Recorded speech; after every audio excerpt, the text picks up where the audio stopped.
Welcome to BizTech Forward, your go-to podcast for cutting-edge insights at the intersection of business and technology. Join us as we explore the trends, innovations, and strategies shaping the future of the digital world. Let's move forward together.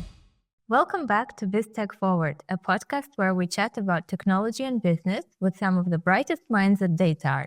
I'm your host, Ani, and today we are traveling to one of the most dynamic and fascinating places on Earth, India. India is shaping itself as a global power center right now. But what does this new India really feel like? Why is it capturing the world's attention? And how is it impacting technology and business? I'll admit I'm quite ignorant on most of this, so please bear with me, and I'm really looking forward to learning along with our guests. Joining me is Sheetal Kale, Head of DataArt India. Hi Sheetal, so happy to have you here with us. Hi Annie, my pleasure. Sheetal has over 30 years of experience in organizational development and operations. She practices a servant leadership style, guiding her teams with empathy and support. Her career includes key roles in different industries like pharma, edtech, skincare, and IT services. And with a strong learner mindset, she loves tackling new challenges and roles. Again, Sheetal, welcome to the show. Thank you. Okay, so let's get right into it. Sheetal, I want to start with the basics. So, India is a place where ancient and super modern seem to coexist in incredible ways, really. So for someone like me who might only see this on the surface level, what is the essence of this new India that's emerging? Well, that's a really nice question, Annie. And as you rightly said, it is true that even as we get on to the next century, I would say, or the 22nd century, or even late 21st century that we are in now, India does have this kind of coexistence of modern with, things that are from the past, historical, very spiritual, or, they kind of coexist. And this kind of coexistence really drives a lot of innovation, a lot of agility that we see in India today. We do see, the old and the new together. For example, we have a beautiful metro system. We have one of the most top-notch metro systems in Delhi. But when we enter a metro or we enter one of these trains, along with this savvy technology, you do see a lot of Indian artwork, Indian sculptures. People, the government or the people who develop these systems try and keep a little Indianness to the whole story. And actually, if one travels, and I invite you, Annie, you can come to Bangalore anytime. The new airport that Bangalore has, the international airport, it's a beautiful example of old and new. We have one of the best technologies at the airport, but if you walk through the airports, there are waterfalls, there are artifacts, there are artworks, there are sculptures. There could also be a little, beautifully made temple in the airport. So it's a nice coexistence that we have with the old and new. Wow, I love how you describe it. So you can actually find a lot of like digital nomads and expats working in some cool startup next to a century-old temple or something. True, yes. I would say so that, like let's say if there's an AI startup or even if there's a company in an IT district, you will have maybe a very old temple next door to it. It we're all together in this. So it's like India is really pulling the world in with this balance, kind of. And I remember hearing you say once that India has sort of this gravitational pull. And I really, really loved how you phrased it. So could you expand a little bit on that? Yeah, meaning Annie, what happens is that truly there is a gravitational pull towards India now. And why do we see this gravitational pull? Actually, I feel that it is a mix of, the talent that we have today in India, the market potential that we are seeing in India, the economy that is booming in India, the innovation that we see in India. So all these things together is kind of inviting people to India. And to add, India now is not the supplier of IT as it was very famously known for, but it has now become a big client for tech solutions on its own. And so what happens is this kind of a flip we see in the global tech industry today, and India seems to be at the forefront of it, and not at the back end or as just a plain outsourcer that it was earlier. Right. Actually, Sheetal, I keep saying New India, and just for reference, when do you think this new India start to emerge, really? That's a good question. So I think as we started seeing talent in the country, as we started seeing the educational system getting robust within the country, as we started seeing English as a global language for communication to be a part and parcel of our education, as we started seeing tech and AI coming into the Indian tech space, I think we started noticing that India is now coming to the forefront than just being behind. Right. Um, a little bridge to what I want to talk to you about next, technology. So can we spend some time discussing technology in India right now? Of course, all over the world, but in India as well, very much so. AI and data seem to be going crazy, pretty much. So I wonder what's driving this boom in India. I assume that maybe government is investing in AI heavily, or is it because you guys prefer to build a lot of new solutions and not modernize the old systems? So, what would you say about that?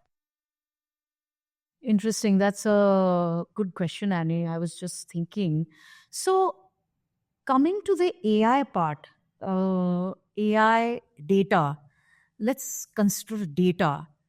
Now, with its massive population, with its massive, I would say, segmentation of talent, of infra, of people, of cultures, of diversity, India gets in lot of data in. And to add on, we are one of the most affordable internet and mobile device country, I would say. So all these things together kind of bring an enormous amount of data, and this data, I would say, is like platinum for our AI development, because all this data which is within the country can be utilized for development, can be utilized for applications, can be utilized for you know uh, uh, I would say A and B testing of various products. So all these things bring in, number one, a lot of data within the country, and secondly, without doubt, the government of India, the private sector, the public sector, all of them are heavily investing to see how we can drive AI solutions, I would say, for an agriculturally rich country. So in agriculture, in healthcare, in urban planning, in ed tech, in health tech. So all these things together help us in driving AI in a very big way in this country. And I wouldn't say that we only believe in just modernizing, legacy systems or old systems. This kind of brink that we are in, the AI kind of revolution, is helping us to kind of move ahead with entirely new solutions. So we are at that cusp where we want to kind of take the forward leap to go ahead in tech and in AI specifically.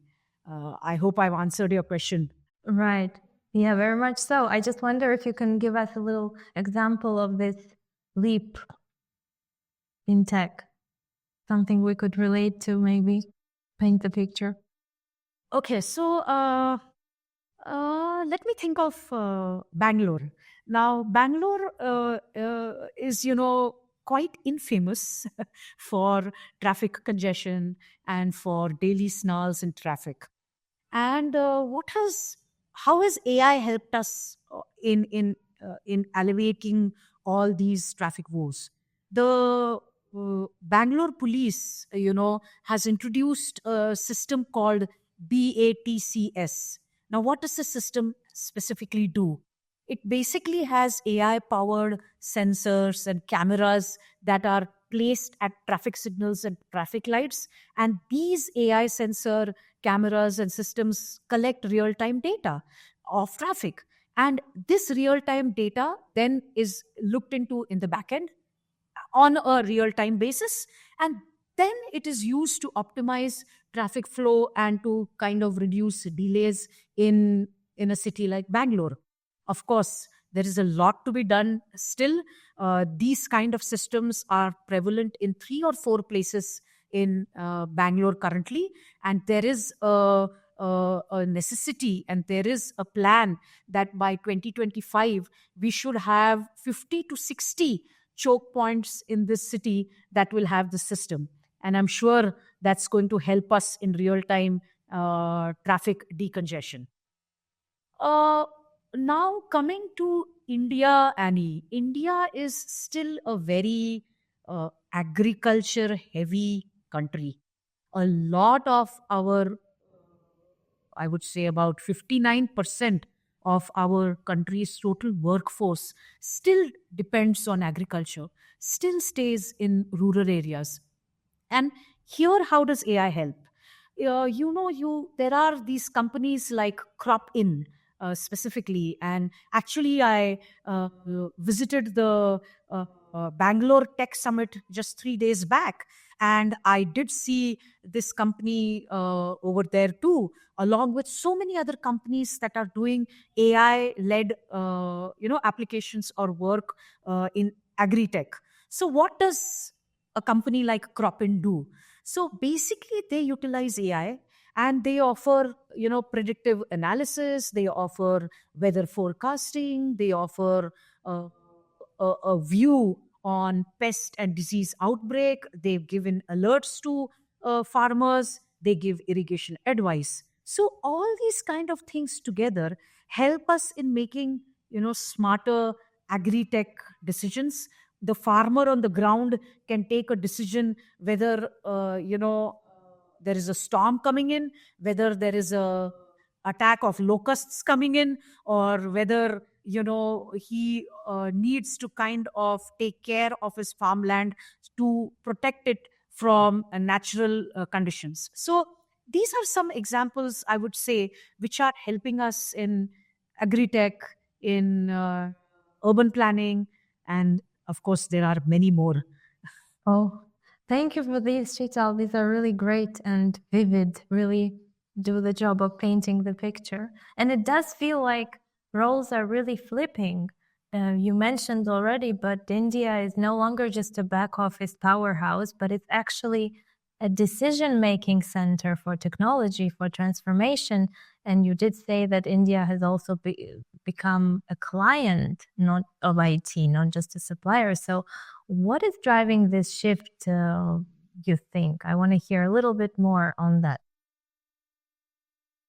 Uh, so, Annie, as you rightly said, yes, India is now coming as a front runner in tech. Uh, what are the signals that we get as to why has it become a front runner and a game changer in the current times? One of the strong signals, of course, is from AI. AI seems to be that game changer that will make India more a front runner, more an innovator, and more a leader instead of just its back office or outsourcing tag. Actually, if we look at technology in general, what's happening is the vast talent pool that we see in India, that kind of offers us that edge, along with the digital public infrastructure that we see, the highest number of mobile users, the highest number of people using internet. So all these kind of factors help us in driving India to be more on the forefront. And to add on, I would like to get the people aspect to this too. India is a country, of course, but within one India, we see so many Indias. Why do I say that? Uh, it is solely because we are, I would say, a conglomerate of different languages, different levels of digital literacy, different levels of education, different levels of different types of culture. And what happens is, when we have so much of diversity in our own people, and if we can make AI accessible to all these people, understand that the real challenges on ground are way too many in this country. And if we have been successful here to bring in, you know, let me put it, to bring in Google Maps to the smallest, I would say, lane in Bangalore, or the thinnest, smallest lane maybe in a tier 3 city in the country, I think that is the greatest thing that we could do because of AI. And if we could do this within this vast country, I think we can easily do it on a global level. And this very diversity of languages, of tech talent, of how would I say, digital literacy. This allows India, or people in India, to innovate.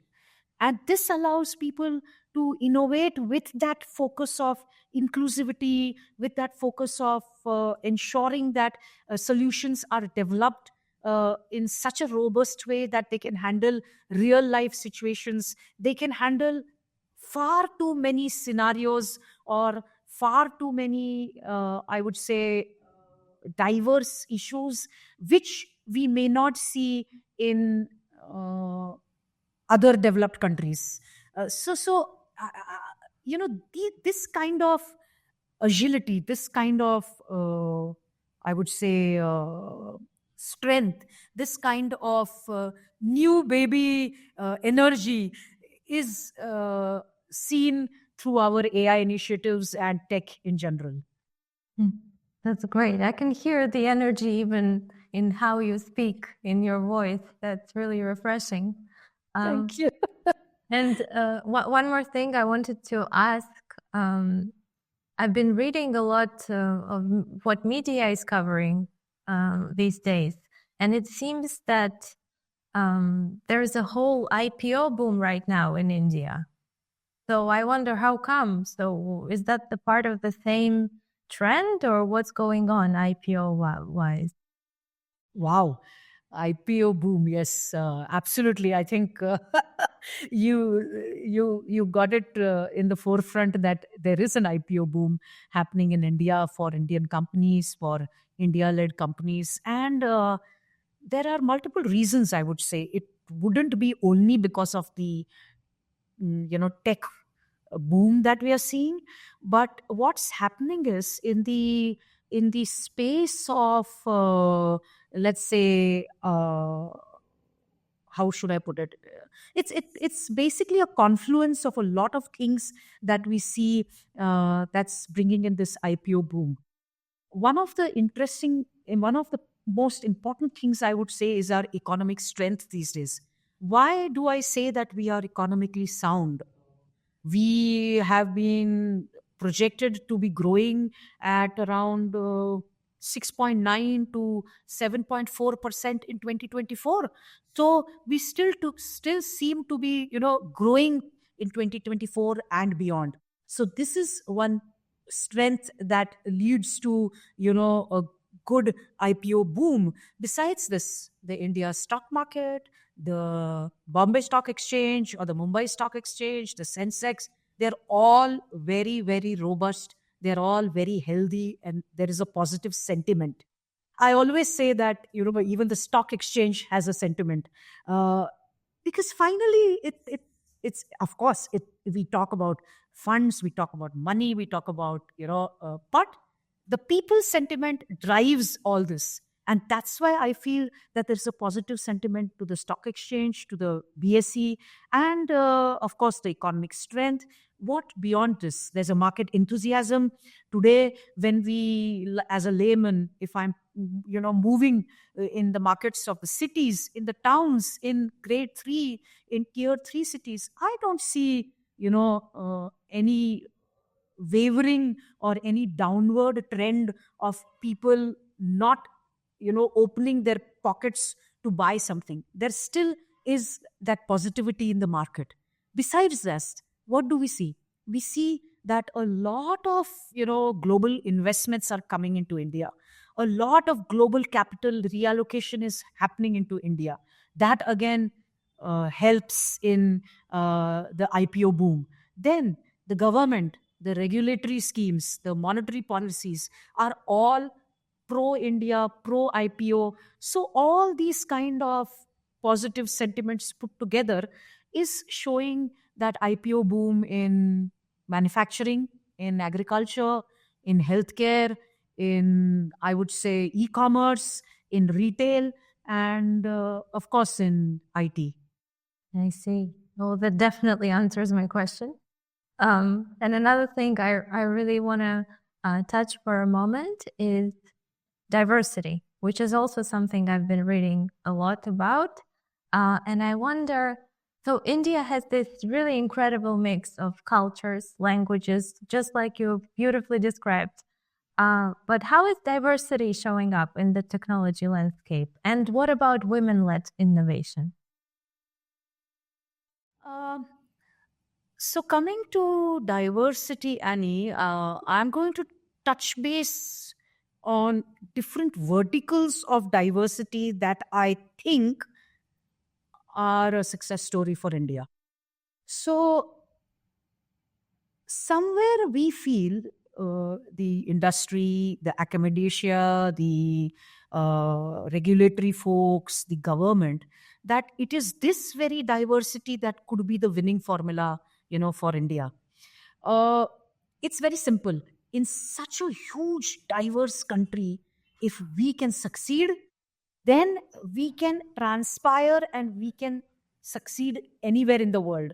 So that's the kind of sentiment that we see in the industry today in the country. Of course, we have diversity of language, we have diversity of cultures, our age demographics are crazy diverse. We have all demographies working in the workforce. They could either be in the service sector, they could either be in the agriculture sector, they could either be in the defense sector, they could either be in businesses. So you have diversity across age, you have diversity across digital learning. Digital learning, I have a Gen Z, or I don't know, whichever gen we want to call it. Let's just put it a 20-year-old working with me. So a 18-year-old or a 20-year-old working with me, his or her digital learning is far different from my learning. But yet we coexist, yet we work together. And all this kind of diversity brings in a very rich ecosystem, right? Because when there is so many touch points to work on, when let's say we are building a product, or let's say when we are building a service, or a e-commerce platform, all this diversity brings in a attitude of problem solving, an attitude of innovation, and all this finally leads to market expansion. Because if we can expand in a country like India, I think the touch points that we have to bring in a successful product are way too many. And this diversity kind of helps us in the long run. Now, coming to diversity of data sets, I think we already spoke about it in our earlier part where I specifically spoke about data sets. I specifically spoke about a varied data coming in to us, and which again helps us in AI development. Now, over and above this, because of government led initiatives, because of minority led initiatives getting a boost, we also see women, we also see minority entrepreneurs coming in and increasingly participating in the tech sector.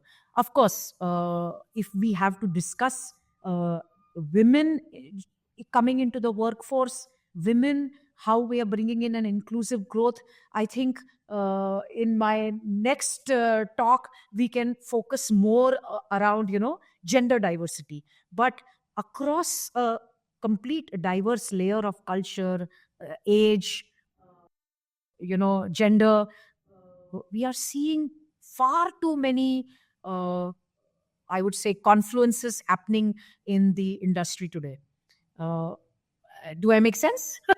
It totally makes sense. And I love that you already mentioned our future talks. I would gladly speak with you again. And it does sound like gender diversity and women led innovation deserves an episode of its own. So maybe next Yes, year. happy to maybe next year. Yes. Yeah. But, we're slowly coming to this part that I really enjoy talking about always, the future. I am personally quite excited about future generally. I don't know if I'm right or wrong, but Sheetal, what do you think is ahead? What is your take on the future of India in technology? And a follow-up question right away. What should the Western world wisen up to? Wow. uh,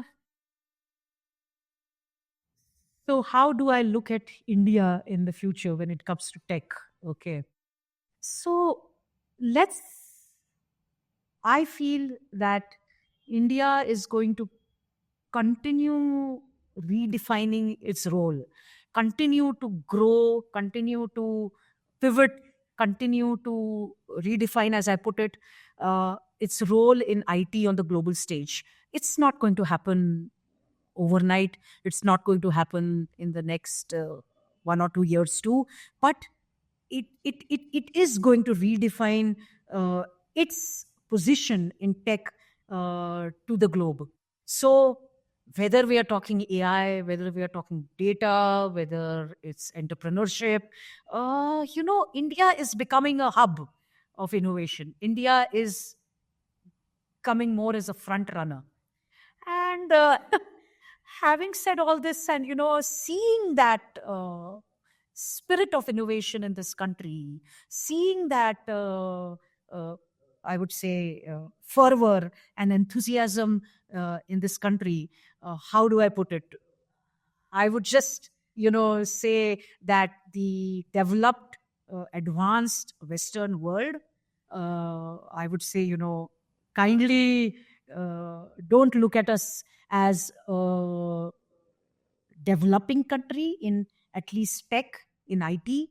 We wouldn't, don't underestimate us just as an outsourcer or or a hub which can only work on back end tasks. So I urge the Western world to now look at us as a leader, to look at us as a global leader, as a global player. And as a global player, I look at India working hand in hand with the Western countries, the developed countries, because there is a lot to learn from the developed countries too.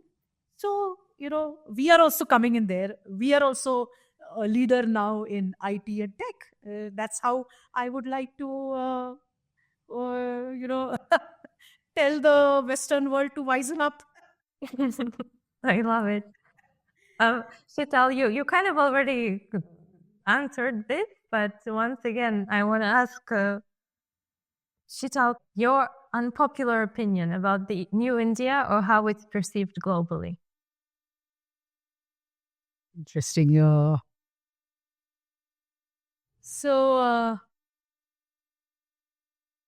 India, Annie, is a diverse 1.3 billion population. With such a population, and as you right in the first question, mentioned the togetherness of the old history, temples, culture, modern, everything together.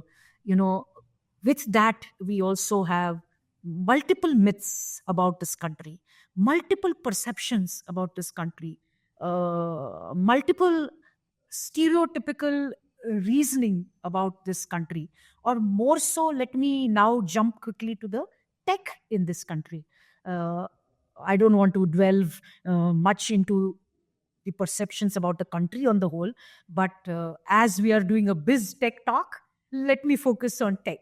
So when it comes to tech, it saddens me sometimes, that uh, when I still talk to uh, CEOs, CTOs, CIOs, the C suite, people who are into delivery, people who are maybe gone from India and then settled into very top notch developed countries, or so on and so forth.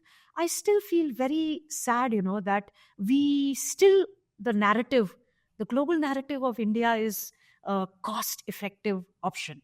Go to India because it is, very cheap. It is very cost effective. And I don't think that that is the only tag that India should have, unfortunately.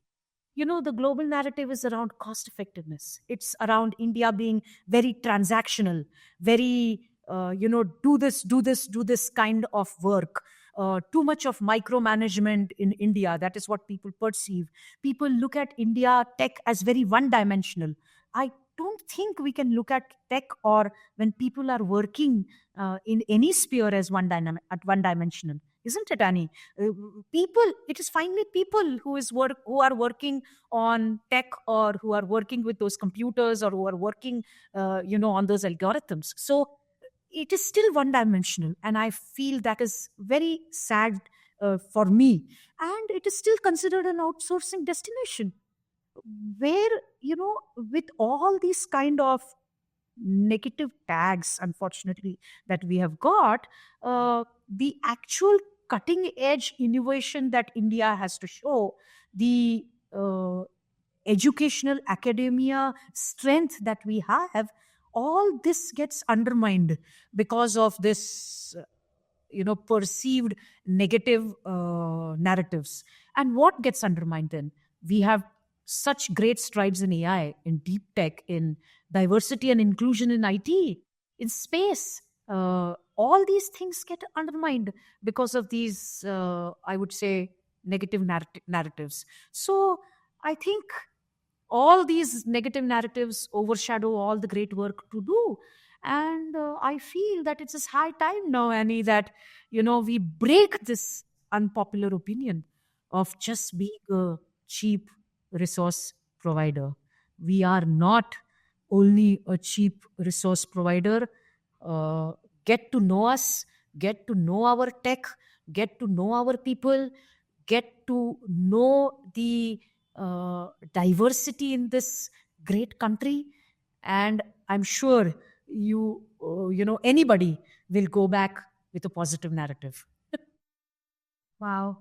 That's a really strong point, Sheetal, and a wake up call for sure, in a way. Thank you. I just hope it's the wake up call is with a sense of collaboration. When I put it, to you, it's not as saying that I am great, or India is great. It is a wake up call that, hey, take India too at the table now. We can all sit together at the table, discuss innovation, discuss deep tech, discuss AI, and we can all together succeed. That's how I would like to put it. Excellent.